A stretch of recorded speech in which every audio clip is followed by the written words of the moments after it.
សំភ័រស្រទន់មានលក្ខណៈកាអើយកាសូមសួននួនយល់បំ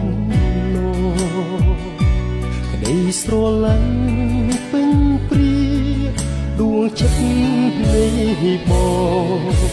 សូមធ្នមកាទាំងកងក្នុងហារត្រី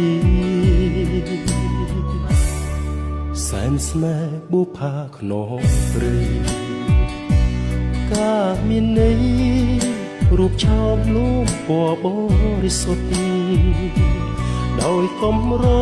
ក្រនឹងបានប្រានជួបស្នេហ៍ប្រាកដ